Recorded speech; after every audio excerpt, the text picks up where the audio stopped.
बेचारा माइक सदियों से पानी का प्यासा है। जैसे ही वह पानी पीने की कोशिश करता, वह गायब होकर एक रेगिस्तान में पहुंच जाता है और उसके मुंह में पानी की जगह रेत आ जाती है। अब उसे याद भी नहीं कि यह सब उसके साथ कितनी बार हो चुका है। कई साल पहले माइक को पता नहीं कि वह इस रेगिस्तान में कैसे पहुंच गया। हैरान और परेशान होकर घंटों तक रेगिस्तान में भटकते हुए माइक को एक जंगल मिलता है, जहां वह दौड़ के चला जाता है। उसकी खुशी का कोई ठिकाना नहीं रहता जब उसे वहां पर एक पानी का झरना मिलता है, क्योंकि रेगिस्तान पहुंचने के बाद उसने पानी की एक बूंद भी नहीं पी।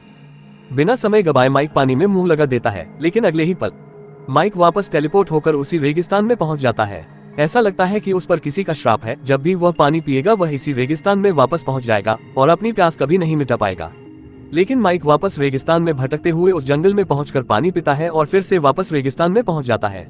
इस कर्म को न जाने वह कितनी बार कर चुका है, पर उसके हाथ हमेशा निराशा ही लगती। हार मानकर एक बार फिर घंटों तक उस रेगिस्तान में चलते हुए माइक झरने पर पहुंचता है, पर उस पानी को पीता नहीं बल्कि उस पर चढ़कर उसे पार करके आगे बढ़ जाता है। उसके बाद फिर कई दिनों तक चलते हुए माइक एक सड़क पर पहुंचकर एक कार को रोकता है। ड्राइवर से लिफ्ट मांगकर वह कार के अंदर बैठ जाता है। वह ड्राइवर उसे एक पानी की बोतल ऑफर करता है और बिना कुछ सोचे समझे माइक उस पानी की बोतल को मुंह लगा देता है और मुंह लगते ही माइक वापस उसी रेगिस्तान में पहुंच जाता है, जहां उस बोतल में अब सिर्फ रेत भरी हुई है। माइक गुस्से से तिलमिला गया है।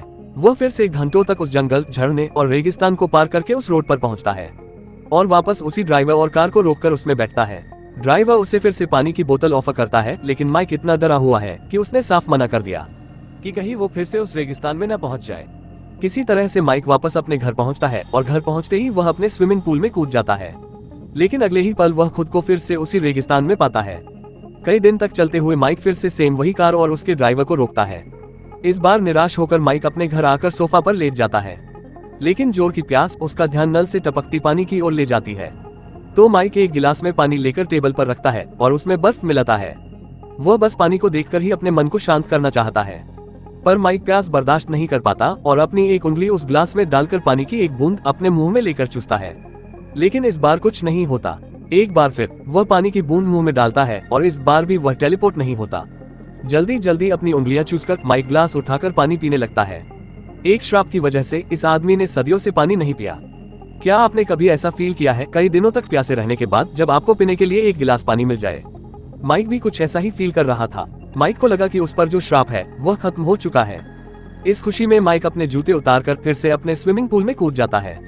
वह बहुत खुश हो गया, लेकिन फिर अगले ही पल माइक वापस उसी रेगिस्तान में पहुंच जाता है। उसका श्राप अभी भी खत्म नहीं हुआ। ये देखकर वह हताश हो जाता है। निराशा में शहर पहुंचकर वह एक कोने में बैठकर इस श्राप की वजह तलाशता है।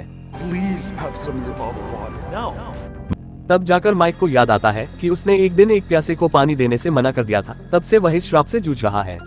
उसी समय एक खूबसूरत लेडी उसके सामने से गुजर रही थी। वह उससे पानी मांगता है, पर वह लेडी उसे मना कर देती है। अगले ही पल लेडी वहां से गायब हो जाती है।